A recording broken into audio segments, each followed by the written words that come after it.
Fantastic. Hello, all. Great to have everyone here. Everyone's joining in. I love it. Fantastic, fantastic. We'd love you to have video on if you can. You will notice that you are muted today, though. Super excited to run this workshop. Honestly, we've got so much to cover today. Hey, just as everyone gathers and joins in, I would love everyone who's here live, pop in the chat where you are in the world and what you do creatively. We would love to hear just as we get underway. Amazing. We've got more people joining us right now as well. We're just letting everyone in. Amazing. Fantastic. So, yeah, if you've just joined us, we're just going to pop in the chat where you are in the world and what you do creatively. Now, if you do not know me, my name is Logan Elliott. You're probably very confused by my accent and you're like, wait a minute, am I at the right place? You are at the right place. I'm from New Zealand originally. That is the accent, but I am based in the US now. I'm actually based in Richmond, Virginia. So, if we've got any other Virginia people here as well, just starting to see people adding into the chat here too. Amazing. Michigan, Jamie. Nice. Painter muralist. Hey, everyone. There we go. Mural artist from Green Bay, Wisconsin. Nice. Architecture in Grand Rapids, Michigan. We've got some Michigan people here. I love that. Oklahoma. There we go. Writer, musician. Nice. Sharon Hay from New Jersey. Murals in Maine. Nice. Boston. Freelance illustration. Lettering, calligraphy, muralists. Florida. Oh, there's some Florida people. There we go. Amazing. Oregon. Portland, Oregon. There we go. Hey, Amy. Amazing. Tampa. Oh, this is so great. I'm just loving everyone sharing where they're at. If you've just joined, pop it in the chat where you are and what you do creatively. We have an amazing workshop planned all around growing a thriving creative business that doesn't burn you out. We have Sydney here with us today, as well as Paul and Alyssa from my team, which is fantastic. We've got a lot to cover. I'm going to start with a bit of an introduction and then we're going to take things from there. So, my background, as I said, I'm from New Zealand originally, now based in the US, based in Richmond, Virginia. My background is that I had my own creative business for 11 years, was in the live events creative space. And during that time, I also got very involved in education. I ended up getting a master's in entrepreneurship and ended up doing a lot of teaching next to running my own creative business. And my background is that education area really blurred between the creative side and the business side. That's something that I've always been passionate about. So I actually ended up doing a lot of teaching for a whole number of years in master's programs at universities, really helping people with the business side of creative businesses. Of course, that eventually evolved into doing this full time, helping visual creatives to grow their businesses. Look, people we work with at the Flammable brand are very much visual creatives. They're graphic designers, they're muralists, they're illustrators. They're very much in this visual creative space. Some people are starting out, trying to get things going, or maybe they've got a day job they want to get out of and really get it working. Some people are further along. They've been running their own creative business for many years, sometimes even decades, and we help them to really focus on the business side and growing their business in a sustainable way. So that's really what we do. We're going to be sharing lots of tips and strategies today. Most of our clients we work with are US based. We're a US based business. As I said, even though I'm from New Zealand, I am based in Richmond, Virginia. So we have an amazing workshop planned for today, all around growing a thriving creative business. We're going to be diving into tips and strategies, including talking about balancing the creative side and the business side, figuring out actually the best things to really focus on in terms of your offerings, and also how to get that pricing side right as well. So I am going to now hand over to Sydney, who's one of our past clients. Sydney's going to introduce herself, but she's also going to share a bit of her journey and story as well. We've even got some slides set up there as well. So over to you, Sydney. Let's go for it. Awesome. Here we go. Just might need to All do right. unmute. There we go. Can you see my screen, guys? Awesome. Okay. So, hey everyone, I'm Sydney. I'm a mural artist, an illustrator, ex-graphic designer. I came from a corporate background. I worked in graphic design, and then it was just kind of, I got to the point where I was like, this isn't going to work for me. I don't feel creative anymore. I need to feel more creative. So I eventually, long story short, I discovered murals. Um, so, and I created a creative business on my own terms. And I thought that the only way to grow from that point was to hustle and take on more projects and like basically just grind it out. I was the landscape online was like, just like put your nose down and like grind it all out, right? But today we're gonna walk you through how shifting from low ticket kind of patchwork projects where you are grinding it out to bigger signature offers that solve bigger client problems, how that transformed my business, and then how you guys can do it too. All right, here. Okay. So this is in 2022, a good example of what a good month might have looked like for me. So it is 5 different clients, 7 different projects, and I was working, let's say, 40 hours a week on average. It's not too bad. It still wasn't covering my expenses in the way that I needed it to, and it felt unsustainable. And so I thought the answer, like I said, was to get more clients, raise my prices eventually, and then hustle more. So I spent my free time sending cold emails, trying to improve my art. I thought, okay, people aren't booking me because my art's not good enough. Um, that was like, I was convinced at that time that I was just like, okay, again, if I just put my head down and I just keep banging out pieces of art, eventually I'm going to put something out there and then people are going to want to work with me because it's going to be undeniable how talented I am. Um, and that didn't feel like fun anymore. Like it completely took the fun out of the creative business side, the creative side of the business. So um, I needed to change that.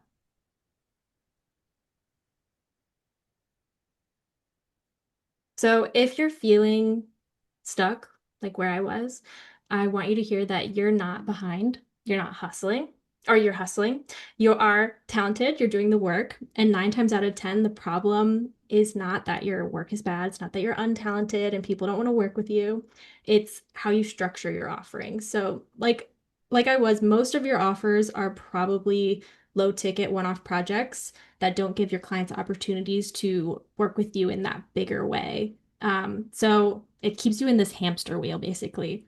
And then what I did is I worked with Logan, and one of the things I did was assess my offerings so I could see clearly where that business might be keeping me small in that hamster wheel, and then restructure it and to create a staircase, essentially.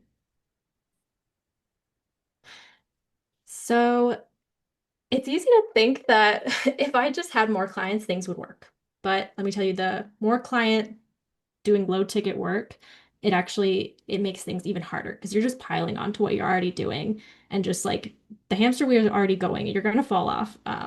So you're stretched thin, you're patchworking it together. The truth is staying in this zone, it's not good for you and it's not good for your clients either.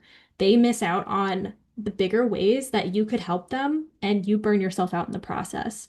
So on the left side, let's say I do get more clients and I work on like 8 small 500 to $1,000 projects that made me the same amount of money as one 6,000 project, $6,000 project on the left. And the one on the left took me half the time with room to grow. So that's what we want as we're growing our business is more growth, more like opportunities to help people in a bigger way. So this is my first 5-figure project, and this isn't about throwing out random big prices and skills. It's about solving an even bigger problem for your clients with the skills that you already have. So, my signature offering at this time was murals grouped with fine art and graphic design for restaurants, and that landed me my first 5-figure project. Because I was an ex-graphic designer and an illustrator and lettering artist, and I always loved painting, while I'd never painted a mural when I first had the idea to become a mural artist or add that to my offerings, murals weren't some totally new skill. I already knew how to design and paint. So when I introduced murals to a package with my other skills as a premium solution, you're like a signature offering, something it totally transformed my client spaces and drew in customers and gave their businesses visibility in a way that those smaller designs could not help them with. This is like the smarter way to work with them that helps them even more. And everything shifted. So murals, they allowed me to make a lot more money doing something that wasn't technically wildly different from what I was already doing. Gave me back my love for my own creative work because it delivered so much more value to my clients. They were happy to invest at a higher level. And that's what gave me the freedom I had been chasing for years. So for you, it might be something different. It might not be murals, but the principle is the same. When you take the skills you already have and then reframe them to solve a bigger problem, that's when everything shifts. Amazing. Thank you so much, Sydney. I think, one of the really powerful things about today's workshop is we've got Sydney here to share the real life journey as well. Right? Yes, I can be here teaching you all, sharing you the tips, the strategies, the ideas, but you actually get to see Sydney in action with her story. We're going to get Sydney to comment a bit more as we go throughout the training too. We do also have two amazing people from my Flammable team here as well. We're going to do a quick intro for them because they're both supporting on today's webinar, and we also will have some awesome opportunities to connect with them via a free call. So Paul, can we just get you to do a quick introduction first? Thanks, Logan. Hey, everybody. Really happy to be here today and really excited about this topic. I think it's great. I work on the team as the creative business specialist, so I get to look at your business from an outside perspective and help people who we get on calls with to figure out ways we could pivot more towards what Sydney's talking about today. And I'm based up in Maine in the US, and I have a Christmas tree business there, which is fun seasonally. And so I come at it from kind of a business perspective more so. I'm really excited to hopefully connect on those calls. Amazing. Thank you so much, Paul. And then Alyssa, over to you for your introduction. Yes. Hi, everyone. Thank you so much for being here. My name is Alyssa Harmon, and I am the program manager and one of the business point coaches here on the Flammable Entrepreneur team. So I work very closely with Logan and the rest of the team. I am based in Tampa, Florida. I see lots of Floridians, which I love. Though I've had the pleasure of living and working all around the US. My background is in higher education. I have a master's in higher education as well as a doctor of education in educational leadership. So I specialize in working with adult learners and truly value building strong relationships with our clients. So thank you so much for joining us today, and I'll pass it back to Logan. Amazing. Thank you so much, Alyssa. As I mentioned, something we are going to do right at the end of this call is we're going to be giving away free clarity calls with Paul and Alyssa. These are freebie coaching calls. I'd love everyone here that we can fit on the calendars to book those calls in. I will mention that all again at the end, and we'll drop their links and get that all sorted. It's going to be a really good way to condense and learn more from the workshop today as well. So I like to say at this point, I think it's so important to acknowledge everyone's here. You've shown up, right? I get it. Some people's lunch hour, some people are busy, some of you have day jobs. Part of growing a creative business is going to be showing up to learn and to grow.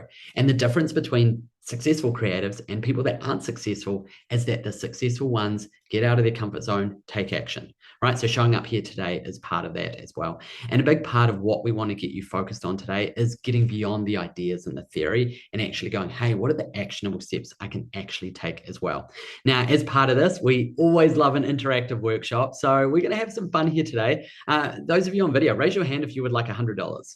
$100 cash, USD. Here we go. Everyone's like, oh, yeah, that sounds good. What's the catch? What we're going to do is the most interactive person here live on the call. We're just going to be sending across $100.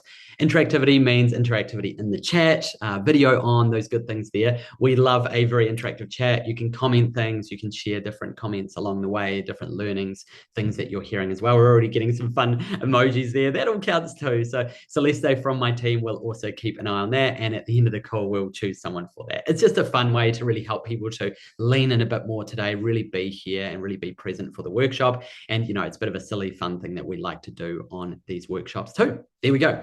Okay, if you've just arrived, I know we had a bulk of people that just stepped in as well. You are at the right place for the Build a Thriving Creative Business Workshop. I'm Logan from the Flammable team. We've also got Paul and Alyssa from my team, as well as Sydney, who is one of our previous clients, to share a whole lot of learnings.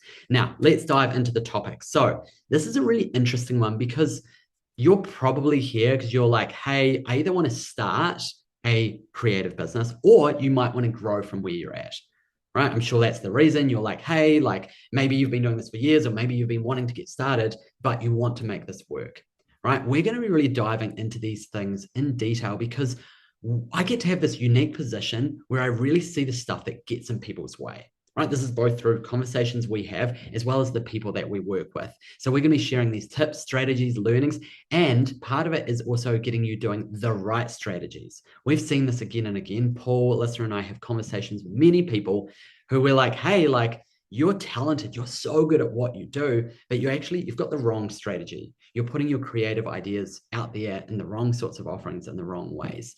The other part of this as well is putting yourself out there on the marketing side, right? So we're going to really dig into this as well. The first thing I really want to dive into here is about balancing the creative side and the business side. Right. So the truth here, we all need to get clear on, like, if you want to start, grow, or take a creative business to the next level, we need to be aware there's the word business in there. I get it, right? Most creative people don't tend to be as excited about that business stuff, right? It's a very normal, very real thing. Absolutely. There's challenges, there's struggles. One of the things we see again and again is we get on these calls with these amazing, talented people who are like, maybe I'm just not that good at what I do creatively, because otherwise, like, where are the clients? Where are the people? Why am I not earning proper revenue from this business? Why am I not doing these amazing things? The truth is that 99% of the time, it's nothing to do with their creative skills, just like Sydney was talking about as well. It's actually really working out what is the best strategy to utilize those skills, the right types of products and services, the right types of offerings, but also it's about putting yourself out there and doing that marketing stuff. Right? I think sometimes as soon as we hear the word marketing, we're like, oh, the business, marketing, sales, oh, boring, right? Understanding that, hey, it's connecting, it's sharing, and it's an important part of actually growing it into a creative business, right? There's nothing wrong with the creative hobby. I love that. That's fantastic. But if you're like, hey, you know what? I want this to be my full-time thing. I want this to be my career. I want to put my work out there. I really want to grow what I'm doing, and I want to get revenue doing that. Then you've really got to acknowledge the business stuff is going to be part of that journey as well. Really, really important. However, there's a balance, right? And you can kind of get overwhelmed on either side. You can find yourself focusing on all the creative side and finding you don't have clients. Or if you get overwhelmed by the business side, you can find, oh, I'm doing the stuff that's not exciting, not fun, really challenging as well. So there is a balance to be had. A big thing I will share is that you do not need to be an expert at the business stuff, but you often need to bring your skills up to a higher level than where they probably are right now. So it's not like you need to be this 10 out of 10 amazing world-class marketer or salesperson. No, we just need to bring those skills up and put some really good systems in place as well. This is something we help people with a lot. Yes, systems, strategy, those things, but there's another piece in it too, the mindset side, right? A huge part of growing the creative business is going to be getting out of your own way, building confidence, and yes, working out the strategies and the tactical things, but balancing that with the mindset side of what's needed as well. In terms of that balance, our clients do all sorts of things to try and balance the business stuff they need to do with the creative stuff. Some people block out time. They might be like, I use the mornings for the business and the afternoons for creative. Some people are like, well, I do a full-time job, so I don't have that much time, but I make sure I allocate some time each week to both sides of the business. The creative work, developing new ideas, new concepts, doing the designs, actually doing the client work, but also setting aside time for the business side, whether that's marketing, posting on Instagram, sending cold emails, whatever that looks like, getting that balance between the two. We even have some clients who are like, hey, I make it that Monday is a majority business day, and then the rest of the week I more focus on the creative side, and maybe there's some business stuff sneaking in there as well. So I think a big message here around the balancing side is, yes, you need to understand these two sides. The business side is something you do need to lean into, but also you need to figure it out for yourself. Everyone is different. There's no cookie cutter approach of like, everyone should do this, the mornings on their business, the afternoons on creative, right? That doesn't work for some people, right? So part of it is an experimentation, figuring these things out, but ultimately you are going to have to learn more about that business side as well. So I think, this is probably a good one for you to share some thoughts on yourself, Sydney, in terms of, how you've balanced kind of both that business side, those requirements, the learnings, the growth, the management side, the marketing, with obviously the creative side as well. Love to hear some of your thoughts there. I've kind of tried a little bit of everything where I've been like, okay, I'm going to do it by week, where I'm going to be like, okay, this week I'm just focusing on personal creative work. And next week I'm just focusing on pitching to clients. And the week after that, I'm just focusing on creating artwork for clients. Or you can do it daily. But after a while, you start to notice like, okay, in a month, give or take, this is maybe the amount of days I will spend on every little thing, personal work, client work, pitching, marketing, Instagram, social, like all the things, right? There's so many different things that go into it. But you'll eventually start to figure out how much time each part of that takes for you personally, because it's going to be different for everyone. And what I like to do is at the beginning of the month, kind of take each little thing and put it in it as a block in my calendar and block it out prior as if I am my own client so that I can prioritize every little aspect of the business because it's all very important to make sure you get to every part, not just the parts where it's due tomorrow and you have to get it done, right? Because eventually all of those parts are going to become the thing that's due tomorrow. I think, it's so powerful because part of this here is really hearing from Sydney a bit more about what she's tried, what she's doing, those strategies as well. And once again, as Sydney said, well, part of it is testing some different things out. I think the other piece here is that things will change and evolve, right? If you are in a day job right now, that's going to look like X. If you have been running this business for a couple of years, that's going to look different again. If you've been running it for decades, maybe your strategy is going to change too. And it's an ongoing thing. It's not like we just kind of set the system and that's what it is for the rest of your creative career. It's like, no, things will evolve. Maybe you have personal changes, family changes, those requirements will change as well. I love it. Hey, let's just pause for a minute and get everyone to pop in their Instagram into the chat. This is a really nice opportunity to just build your community as well. We'll get Celeste from my team to pop our Instagram in, our Flamingo Entrepreneur one, so we can connect there. Sydney will pop her one in there again if you missed it earlier on. We just want to make sure that we're connected. I know we're chatting with a bunch of you in our DMs already, which is great. But also, I want everyone who's here, pop it in the chat so you can get connected. Just make sure you get a URL. So actually, rather than the @ tags there, it's much better if you do a URL, like pop open a browser, go copy that link and drop that HTML link in, then it's clickable. That's kind of the trick here. Then everyone can go through and just click, click, click, click, open up and follow people there as well. So there we go. People are starting to get their Instagram links in. Fantastic. Feel free to pop them in the chat and go through and get connected, because building a creative community around you is going to be such an important part of growing the creative business to the next level as well. We want to make sure you're connected with other people, other supportive people, and hey, it all helps with those good old Instagram algorithms to have some more awesome connected people who are going to engage with what you do as well. I love it. Thank you for adding them in, everyone. That's great. If you're still searching around, open up your browser, get that URL and dump it in the chat. Fantastic. What we're going to talk about next is really talking about the lower tier offerings that people sometimes get focused on, right? Sydney was really talking about this as well, was, a big shift for her was actually more of a focus on these higher ticket offerings. For her, that looked like Murals, and it's really getting to a point of charging much higher amounts. And we're going to give you a few different perspectives of this. One of these perspectives I'm going to talk about first is what we call low ticket, or sometimes known as passive income type things, right? So this is something where, we speak to people all the time that are very creative, very good at what they do, amazing quality. And then we see what they're doing and the things they're focusing on, they're kind of just stuck on this hamster wheel, not earning that much money. And often it's because they're not charging that much. Right. So there is kind of the area of offerings that we call low ticket, call passive income. These things we tend to say they're lower price points. So generally we say they're under a few $100s. Right. So these are things like print on demand, prints, stickers, to some extent licensing and wholesale. These are often things that you might be selling yourself. They're often more product based. What we see is that it's really hard to build a sustainable long-term business doing this. And there's multiple reasons, right? One of them is that, we use the words passive income. The truth is that pretty much none of these things are actually passive income. It just sounds like a great idea, like, make money off like a money tree, right? Passive income says you don't have to do any work and you get all this money. The truth is that even those forms of income, you still need to promote them. You need to get them up. You need to update things as well. So what can sometimes happen is that people hear this word passive income and they're like, oh, that means I just kind of set this thing up and then it goes and I leave it. the truth is that even to get it working in the first place, you're going to need to still do work on that. So that's kind of one of the issues. The other issue here is that the lower tier items, the lower pricing is just more competitive.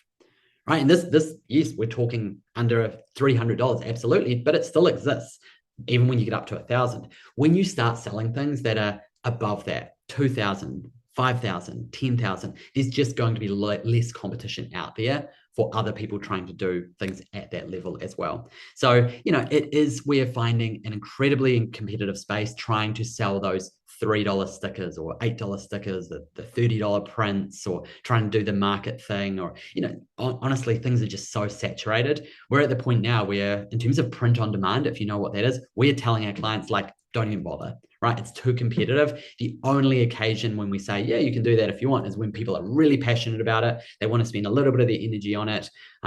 Sure, absolutely. Maybe they already have something existing there, but generally it's just not going to be worth your time. So I'm sorry to say, if you've been putting a lot of energy in there and you're seeing it's not working, well, that's actually the reason. It's not because you're bad at what you do, your creative work's not amazing, right? It's probably actually just because it's really, really competitive. And in the end, it becomes a numbers game, just like Sydney shared. Like, you're much better to work with a smaller number of clients at a time, because every client you work with is going to involve communication, invoicing, back and forth, you've got to send the proposals, you've got to do all those things there. So if you're working with a smaller number of clients, there's just less of that admin side. Right. So look, we do definitely have clients that, yes, do charge some smaller amounts for what they do, but it's not generally the things that are growing their business long-term sustainably. Right. What we really see is you need to be charging at least $300 to $500 for what you do. Even more is better. Right. So yes, like Sydney was talking, yes, you can charge some really amazing amounts for the creative work that you do. Obviously, there's a lot of different opportunities. I'm going to dig into that a little bit more soon, but I want everyone here to really think about that in terms of the numbers game. If you right now are selling the stickers, or you're trying to make print on demand work, well, get a notepad out and do the numbers. What's it going to take you to earn $1,000 every single month? How many do you need to sell every single month, and the next month again and again? And that's only for $1,000, let alone earning 10,000 and beyond, to try and do this in a sustainable way, leave the day job, etc. So the good news is there is things that you can do. I'll dig into them next. But one thing I also want to mention here is around the costs of the different platforms. This is another problem with these lower ticket offerings, right? Etsy, there's fees, right? Print on demand platforms, there's fees, there's costs. If you are doing a physical product, physical offering, you might need to be doing your own shipping. You might need to be paying for packaging. You might need to be paying for actually the creation of this product. So it's really hard to make the numbers work, because suddenly for your $1,000 that you've made, you're then taking off $300, $800 from that before you even see any of that revenue. So we need to understand that. I think part of the frustration there is you don't also have a lot of control there either. These platforms, even if you've been there for years and maybe it's going okay, they can change things overnight. And we've seen it happen with literally all of these platforms. Costs go up and up and up. They're trying to make their business work as well. So that's a big part of it. Okay, I'm going to talk about high ticket next, because Sydney's really alluded to this into her story as well. Ultimately, charging higher amounts, you're going to get those numbers actually working. Now, yes, you can charge the $5,000, even $10,000. There's lots of great opportunities, but can you be charging at least over the $300 mark, right? Because that's going to really get you moving much easier than these lower ticket items as well. In the end, there is that numbers game to be really aware of. As I said earlier, we do have clients that have some of the smaller income streams, but it tends to be a smaller part of what they do. And it's not the thing that's growing sustainably for them long term. And also, it doesn't tend to be the thing that's getting them out of day jobs, or really taking this business to where they want. In terms of the types of high ticket items we tend to see, there's a big variety out there in the visual creative space. I'm going to throw some out there to you all, because some of you might be like, what you're saying, no print on demand. What should I do? Well, the good news is there's a lot that you can do if you're a visual creative and you have the skill set. Obviously, murals is definitely one of them. Sydney's been talking about that as well. We do work with quite a few muralists or people that do murals as part of what they offer. Another area is branding. Branding is a pretty popular area that you can charge really good amounts for. Some people lean into areas like editorial or publishing, like even book covers is a really interesting area of opportunity that you can charge really good amounts for when you find the right clients. Packaging design, spot illustrations. Some people end up getting into more event illustrations. So things like weddings, corporate events, parties, different types of events that, you can bring some sort of illustrative work to.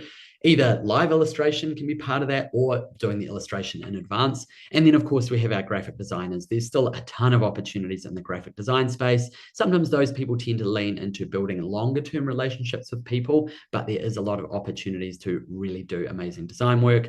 Web design is another area we've worked with quite a few people. Some people are doing illustrations and design for websites that someone else is doing all the development for. We even have some clients that do the development side as well. So yeah, there's opportunities there. Something I briefly wanted to touch on, because it does come up a lot, is pet portraits and house portraits. Look, definitely there's some opportunities there. Fine arts as well, obviously, if you're more in that fine artist space. One of the challenges we tend to notice is that it's kind of harder to often charge what you want, particularly in things like the pet portraits, the house portraits. It can be really hard to charge like more than a few $100s, right? And it's a lot of work, right? You're often putting a lot of time, a lot of detail into that work. You might be like, great, I was able to sell this awesome pet portrait for $500. Well, for an individual person, that's actually a lot of money. And you might have had to put hours and hours of work into communicating with them, doing the actual work, those things there. So yes, we do have clients that do those things, but they tend to be harder to make work alone. Part of the strategy is making sure you've got a balance of some different things. I'm not a big believer in like one thing, like just focus on this. Actually, it's good to diversify what you offer. So for our muralists here, absolutely fantastic. As you've seen with Sydney, there's an amazing number of opportunities here, but also it's good to have some other areas you can delve into as well. Could you also be doing some book covers next to that? What if you get injured, right? Well, you want to have something that you can do maybe outside of murals as well. So this is a huge topic, of course, too. But Sydney, would love to kind of hear some of your thoughts around kind of more of that high ticket approach and some of the things that you've done in that space as well, including murals too. Yeah, you mentioned diversifying first, which I think is kind of leads itself to the high ticket offering, because if you have a diverse skill set, then what you can do is group those skills into your high ticket offering. So for me, like I said in my example, I can do fine art, I can do graphic design, I can do murals. So for that one package that I had for that restaurant, it was okay, I can do your all the it was a new restaurant, everything was being completely gutted, renovated, they needed new art. So I did all the fine art on the walls. I did all the murals. And then I also pitched to do their menu design and their like bar signs as well. They ended up not needing that. But like I said, you can combine those skills and like pick and choose which ones are going to be able to make that offering that you give that person just like 10 times more valuable than just like, oh, I can do your menu design. Oh, I can do your business cards or your social media. Like, why not be like essentially an agency if you have all these skills, right? I think, there's so much here in this topic. And I was just kind of looking through the chat there as well and seeing what people are thinking about some of the things we're sharing here as well. And I think I'm just looking there and like someone's mentioned around, hey, like I'm thinking maybe I get into gifts for someone, digitize it, sell as prints, greeting cards. I love the idea. Right. Just to be clear, I think sometimes hear me being like, oh, stickers, is everyone like Logan hates stickers? It's like, no, I actually love those things. And I think the ideas are there. The truth is, what we see again and again is that it just doesn't work long term. Right? I'm not saying don't do it. You can absolutely go do it. But if you want to build a business like Sydney has that's earning good, sustainable, long-term income, it's just not the thing that's going to get you there. Right? As you've heard from Sydney, diversification is going to be important as part of your business, but we need to make sure that the things you're offering are going to be these higher price points. So, I love prints. I think they're awesome. Absolutely. I love being able to buy them and support artists as well. But the truth is, with that numbers game, it's just not really working for those people long term. And I think, that's just what we see. It's not necessarily what we wish was the case, right? I really believe that they are really interesting offerings and they sound great. This is just what we see again and again. Some other things in the chat there, I'm just having a look through. I've done a couple of murals and panel paintings, but nothing high ticket as of yet, right? Murals is an interesting area of opportunity, Matt. Absolutely, Matthew, there, you mentioned that. Like, it's, I think one of the things we'll talk about more, and we'll talk about this more later on too, is really the idea that you can diversify what you have already done into new areas. So you might be like, I'm not a muralist though, Logan. How can I get into that? Well, Sydney started somewhere, right? Sydney didn't actually do murals and was doing other creative work and pivoted into that and was able to utilize the skills she already had within that. So a big part of it, and we hear this a lot with people saying, oh, I'd love to do X. I think this thing would be really interesting, but I don't know how. Often it takes some time to, yes, look into it, but you probably could pivot into a new creative area quite quickly and offer high value creative work as well. Next thing I want to dive into here is pricing, because I think pricing is something that everyone struggles with, right? Raise your hand, those of you on video, you struggle with getting the numbers right, pricing, right? Charging, right? It's something that's incredibly important. And a lot of people get this wrong, right? A lot of creatives undercharge, right? Most creatives are actually pricing too low. And what it does is it burns people out, right? If you're not charging enough, what it means is you're stuck on this hamster wheel, working a lot and not really getting paid properly. Then because you're having to work long hours, you're not able to put the time into looking after yourself and avoiding burnout, but also you're not able to put time into the marketing side or figuring out those other offerings. So we've got to be really aware. One of the best ways to build a long-term sustainable business is going to be actually to increase your rates. Now, there's several things in this. One of them is strategic, right? We'll talk about that first. Tactical, strategic. We should see some no's, right? So if you're putting quotes out there, if you're sending proposals out there right now and you're getting no's, that's actually an okay thing. We want to see some friction. Of course, we want to get yeses as well, for sure. But if you're finding everyone just says yes to me, I work with all these people and I'm burning myself out, well, the problem is you're probably undercharging. We want to see some people saying no. We actually use a bit of a rule of thumb at Flammable, which is that 20% of people should say no to your proposals. That's really showing there is some friction out there. If it's no one saying no, well, actually, maybe you can increase your prices. Now, I'm going to say really clearly here, 20% should say no because of price. There'll be a lot more people may say no because of other reasons. They might be like, oh, no, we don't want to move forward, or we've chosen someone else. Or there can be lots of other reasons that someone may not end up working with you, but there should be at least some friction for price. You're not always going to get that exact number, and you're not always going to know actually why people say no. But what I'm saying here is that we want to make sure there is some friction. Some people should be saying no. Now, you might be like, but Logan, everyone is saying no. So that clearly means that I'm maybe charging too much. Not necessarily, right? Often a big part of this is that you're just talking to the wrong people, right? You maybe don't have enough leads or opportunities coming in. You need to put yourself out there on the marketing side, and that may be about focusing on a different group of people, right? So part of it is making sure that the people you're talking to have the sort of budgets, right? They're the sort of people that are willing to pay for your creative work. Of course, there'll be lots of people out there that'll love your creative work and love to have it in their home or at their business, but they may not be able to afford it, right? And we've got to get that balance right with that side there. So that's the tactical part, but I'm going to talk more about the other side of it, which is the mindset piece, the confidence piece. We often notice that pricing is linked to confidence. If you're not super confident in where you're at within your creative business, well, you're probably going to struggle to increase your rates. You're going to be like, oh, I'm not really worth that. I'm not ready for that. It's not time for that yet. We do see it often early on with people who are starting out. They go, oh, maybe I shouldn't charge that much because I'm not that good yet. Well, it's like usually their creative skills are really phenomenal. Yeah, they're still figuring some stuff out on the business side, but they can still actually charge much higher amounts. So there's usually some work to do on the mindset side, right? Yes, growing a long-term business, tactical strategies, approaches, what to say where. Of course, that's part of it as well. We dig into that side a lot with our coaching, but a big part of it that we dig into as well is the mindset stuff, right? It's all very well to say, I just need to do the thing, or I just need to charge this here. But then these mindset blocks come up. Oh, well, maybe I'm not worth that. Maybe I'm not ready, right? So part of the journey is actually a self-growth journey, is working on things like confidence, mindset. There's a ton of stuff that you can absolutely do around that, but we need to get clear that it's not just tactical, it's also about mindset as well. One other thing I'll share here around pricing, getting no's hurts, right? Like having someone who you really want to work with saying no really hurts. Part of it is an opportunity to build resilience. Because if you are a creative business owner, you are going to have a lot of no's throughout your career. And if you give up, you say, oh, well, it's because I'm not very good. I must be doing something wrong. It's going to actually slow you down from putting yourself out there more and getting in front of the right people. Getting no's is going to be part of the journey. And dealing with those no's and dealing with the challenges, the feelings, the resistance that can bring up is going to be part of it as well. The truth is, you don't actually build resilience when someone says yes to working with you. Where you get the opportunity to build resilience is when someone says no.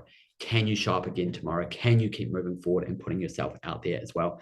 Sydney, would love to hear some of your thoughts around this topic around pricing and confidence, these things as well. Yeah.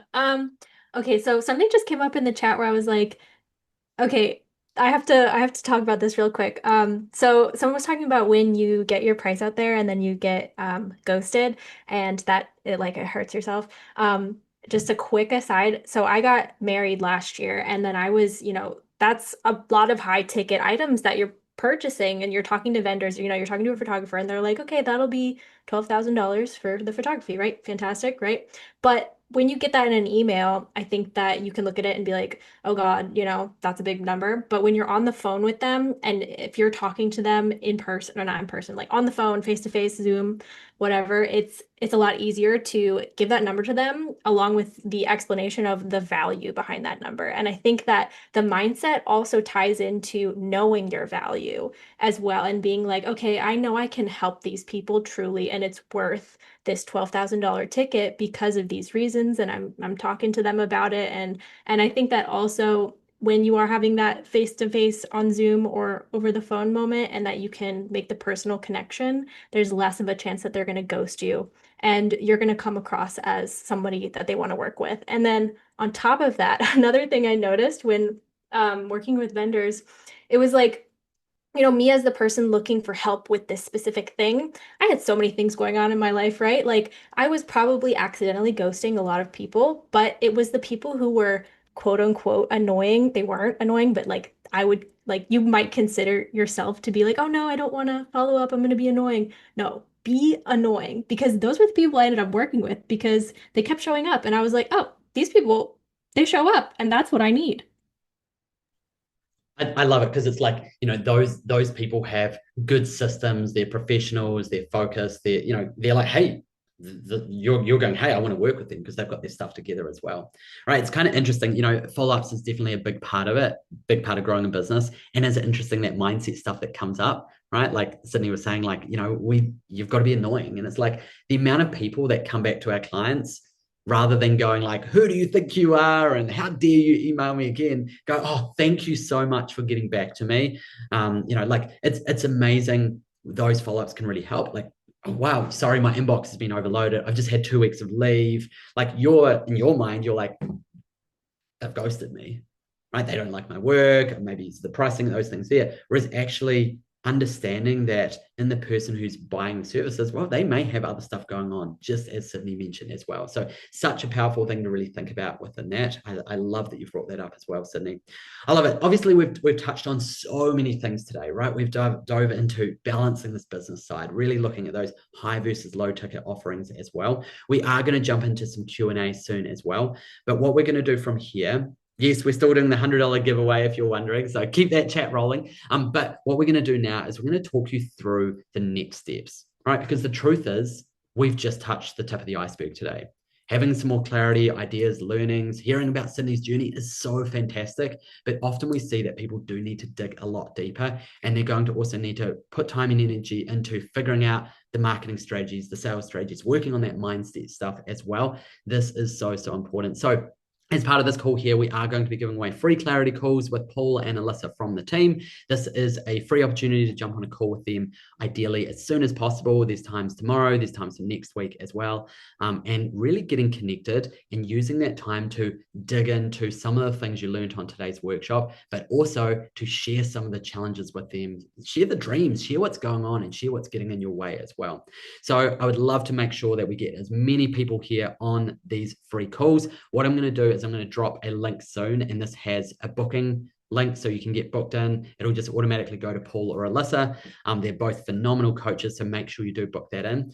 I do have a couple of caveats that I do ask if you're going to book in a call, because we've got to make sure we're really respectful of their time. Number one is that we want you to be in a position where you're excited to actually take action in your creative business, move things forward. Maybe you want to get out of a day job. Maybe you want to double your revenue, whatever that is, fantastic. If you're just like, oh, one day I want to do this and I'm just kind of gathering ideas and information and I'm not ready to implement, please don't take up their time. But if you're like, hey, I'm curious, I want to learn, I want to grow, I want to figure things out, I want to share my dreams and challenges, absolutely, this call is definitely for you. The second thing that we do ask is that you're just willing to be open, right? Get a bit vulnerable. You're willing to talk about your dreams, your challenges. They have so much expertise to share, but your openness will really help them to share it as well. Basically, we're saying you need to be coachable. A growth mindset is really, really important. And then the third thing is just really honoring their time, committing to it. If you book the call, be there. Make sure you're not driving in a car or something like that, being at a desk, making sure that you're there ready, you've got a notepad out, and you're really holding that time as well. So those are the caveats. If everyone agrees with that, can you just pop in the chat? Yes, agree, makes sense, happy, just so we can agree on that, or just popping something positive in the chat that you're happy to those caveats before I drop their link as well. Amazing. I love that. Gotcha. Yes, yippee. Yes. I love all the emojis as well. Amazing. All the exclamation marks. Awesome. So I'm going to pop that in the chat right now. Pop that open and find a time right now so that you can make sure you get it booked in. There is times tomorrow. If you can grab one of those tomorrow times, good on you. There's only a few there. There's also some times for Sunday. There's times for next week. Get on one as soon as possible so that you can really remember what we've talked about today and we can take things further as well.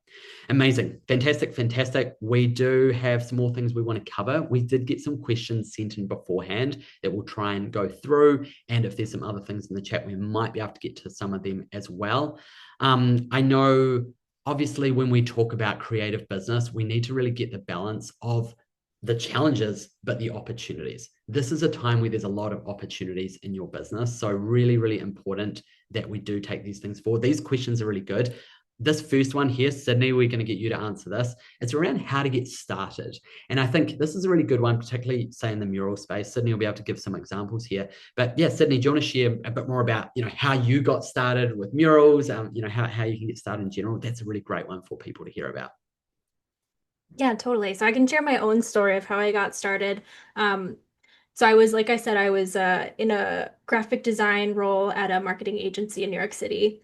And I was like, just not creatively feeling like everything was like, the creativity was just in me and it wasn't coming out. So I eventually discovered online people were painting murals. And I wanted to try it myself to see if that was a path that I could take. And so what I did was I pitched a mural to the company that I was working for at that time. They had um, like a brand launch coming up, and it was on a giant mirror, and it was supposed to be an empowering mirror for you to like look at yourself in the mirror and then see and feel empowered. And I was like, oh well, why not? I'll paint some words like lettering all over it. I'll paint a mural on the mirror. Sorry, tongue tie.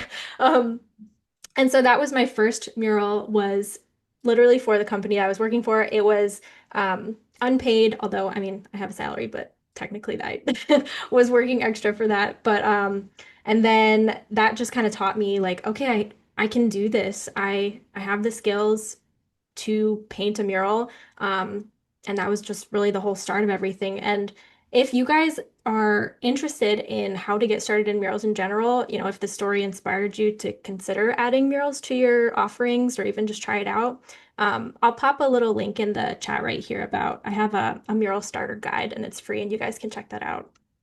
Amazing. Thank you so much, Sydney. Everyone, definitely make sure you pop that open once Sydney pops it in there, because it is such an amazing resource as well for you, particularly if you're wanting to get started, get things moving in there as well. So keep an eye out for that. I think it's just popped in the chat. There you go. So make sure you scroll up if you need to. I know we've got lots happening in the chat as well. We're going to get Paul and Alyssa to answer some of these next questions as well. So this first one here, how to transition from other art to murals without losing your audience. And this can actually be from other art to other, it doesn't have to be murals, it could be, into other areas as well. Alyssa, would love to hear some of your perspectives from what we're seeing with our clients. Great question. I get this question pretty frequently, so this is a good one. So similar to what Sydney said, first things first, I want to remind you that your skills are transferable. Okay, so keeping an open mind around what this could look like for you is a good first step. So you can keep it to a similar type of offer. All right, and keep in mind that it's still art, just a new medium. So you might be surprised that when you're thinking about this, that that your audience actually does have interest in a new medium. Okay, so don't feel like, oh, this is all that I've ever done before. So am I going to lose all of this interest and potential clients if I pivot a little bit? You might be surprised that there is interest there for something new. So make sure to do some reflection and get real. Is your current offering and audience really working? And when you are exploring a pivot, keep in mind we generally do not recommend creating a brand new Instagram from scratch. New ones take ages to build. Okay. So, start with what you have and, take some time and make a strategic plan in order to, maybe juggle both, or slowly but surely carefully transition over a time period to incorporate something new, especially if you're reliant on certain income. So just some things to keep in mind around slowly pivoting, and keep in mind that, exactly like Sydney shared, your work and your talents are very much transferable. So starting slow with some mock-ups, starting slow with dabbling in a new area could be a perfect segue into something. I love this. I think, there's so many opportunities in this space, and we've really got to recognize that no matter what stage that you're at, really going, hey, it's time to actually get this thing moving forward, get this business moving forward. We talk to people who have had dreams literally sometimes for their entire lives to do their own thing and get out of that toxic day job, or get out of that day job that's not really fulfilling them, right? Just to be clear, we are in a space where there is more opportunities in the visual creator space than there's ever been. Right? We see our clients doing amazing things every single day, and we see the opportunities out there. So we need to make sure that you're really jumping on for these things. Next question. It's kind of related actually to that previous one, and I'm going to get you to answer this one, Paul. How do I figure out what I have to offer? And then I guess this could be for people that are, wanting to pivot. You're like, well, I've been trying to do the print on demand thing and it's not working, or I've been trying to do this and I want to pivot. I'm excited about the things here. So yeah, how do people figure out what they could be offering, Paul? I'd love you to dive into that one. Yeah, thanks, Logan. We hear that one a lot actually on the calls. It's like unsure of how to approach it in this way that's so different from the way you've been thinking about it before. And so when you were reading out that list earlier, Logan, of the valuable offers that you could have, I think that's really good. It can be inspiring to a lot of people just to hear what the opportunities are out there. So thinking about what you're really excited about creating and kind of brainstorming what that could be would be a good place to start.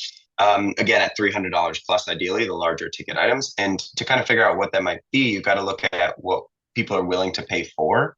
And so is there someone out there selling this? I can't tell you how many times I've heard somebody on these calls we have say, oh, there's too much competition in my area, or there's no market for this locally. And it's both of them are pretty much fear/excuses, I think, to not justify taking action on these things. And so you just got to focus on mindset and also thinking about what are the actual opportunities out there? What are people doing? Do some research. I love that. I think, there's so much in this topic as well of like figuring things out. And once again, did you notice Paul was talking about that mindset side, Right. So yes, there's the tactical side. Absolutely. There's strategies, there's tips, there's ways, but there's also going to be mindset stuff, confidence, things to work through there as well. So powerful. We are going to be doing the $100 giveaway very, very soon. So Celeste's just sorting out who was the most interactive on the call. A really important piece here. As I said, I want to make sure as many people here as possible, make sure they get on a call with Paula or Alyssa. I've seen a whole lot of people have booked calls already. So if you try to click a time and it didn't work, have another go, because sometimes someone nabbed that time before you. I will pop that in that link in the chat again, because we know we've had a full-on chat today as well. So definitely click that open and find a time. And look, if you're someone that you want to learn more, you want to actually go beyond our free call and get support with our coaching, like Sydney did, absolutely, just mention that to Paul or Alyssa as well, and they'll make sure that they can, set you up in the right direction, get the information that you need. One other thing I will mention is that Celeste, who is here on our team today as well, is going to be emailing everyone that booked a call a bit of information, and there's a link in there with a form that we need to get you filled in beforehand. It takes just a few minutes to get filled in, but we want to make sure you fill that in before the call with Paul or Alyssa to make sure they're basically getting all the information. It's basically about, where you're at, what you need, those things there, so they can prep for that call, and you'll really be able to get the most from that call time with them as well. What I really want to do from here is dive into takeaways, right? Because there is a lot of stuff we've talked about today. We've moved fast, right? I get that. Some people are like, my mind's exploding. I get it. Pop into the chat. What have you learned today? What has been interesting? What's been a takeaway? What have you found fascinating? There might be something here that's an action or something that's surprising. Is there something you're going to be doing differently based on what you've learned? If everyone who's here live can just pop one thing in the chat, this is also going to really help condense other people's learnings as well, especially as we, dig into this next part here too. So I think, just looking through the chat here, people are sharing a few different interesting questions as well. Let's have a bit of a look. I think it's interesting that creative businesses encompass so many industries. And I think that, Jeremy, that's a really interesting thing you brought up. You're so right, is that it's a huge space, right? Like, yes, we've got everything from murals across to book cover designs, right? There's so much, and there's so many different opportunities in these spaces too. And I think sometimes people get a little stuck going like, I don't know what I could offer. Well, the truth is there's a lot of things that you can do. Yes, it might take some time to brainstorm, to figure these things out. Get on a call with Paul or Alyssa, and they'll be able to give you some direction around that as well, because they get to see, and they work with so many people, they get to see the types of things that people are thinking about as well. I'm just having a look at through other takeaways here. Learned that I have a potential client that I need to follow up with and annoy. Yes, right. Follow up with people, right? Absolutely. So important. Barbara, they're probably going to come back to you and say, oh my goodness, thank you so much for getting back in touch. Some people, they might still not reply, and that's okay as well. You move on to the next opportunity. Nico learned today that art is a long process. Package multiple skills together, Cortland. I love that. I learned that Barbara there. I enjoy the idea of scheduling time at the start of the month. That being branding, marketing, socials, client work, absolutely. Grouping your skills into high ticket offerings. Yeah, that's really, really good.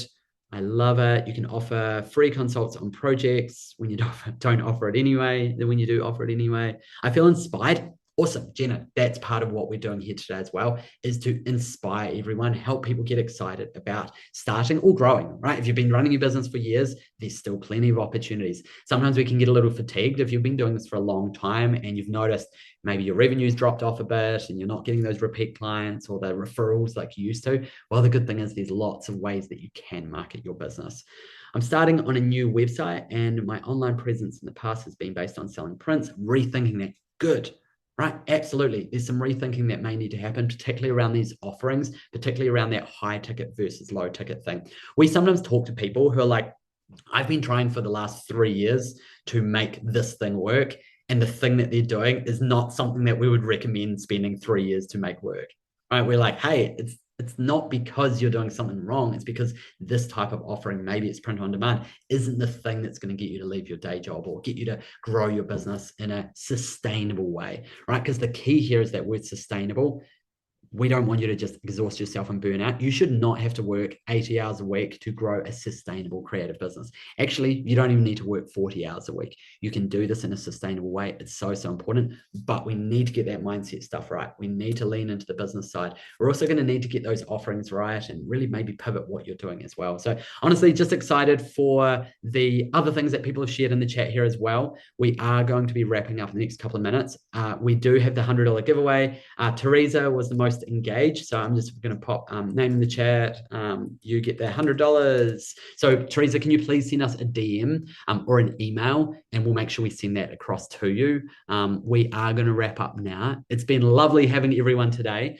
We will be sticking around for a couple of minutes. We'll be turning our video off, but we're hanging out from the team so we can chat in the chat a little bit more as well. But do take care, everyone. Have a lovely rest of your day. Sydney, I appreciate you so much for coming along, sharing your expertise as well. It's been super lovely. And of course, Paul and Alyssa too. I look forward to hearing how everyone's calls go. But thank you, Sydney. It's been awesome today, hasn't it? Yeah, it has. Thank you so much for having me. Awesome. Hey, take care, everyone. Thank you so much. Thank you for all the kind words in the chat as well. We're going to wrap up for today. Feel free to hang out for a few more minutes in the chat, and we'll see you all soon. Take care, all. Ciao. All right, thank you. If you watch the recording of this, I've just recorded this just now because I wanted to make sure that the free call with Alyssa or Paul is open to you as well. We do have some limited spots still there. Obviously, we had a lot booked during the live workshop as well, but I would love to make sure that you do book that in. As long as you're happy with those caveats that we shared, we want you to get on that freebie call as well. So the link is in the email that you will have received with the link to the actual recording of the workshop. So do make sure you go and get that booked in as soon as possible. Love to hear how it goes, and also keep an eye out for an email from Celeste from our team. She'll share a couple of things to help you prep for that call as well. Awesome. Enjoy. And once again, thanks for watching the full workshop as well. Rock on.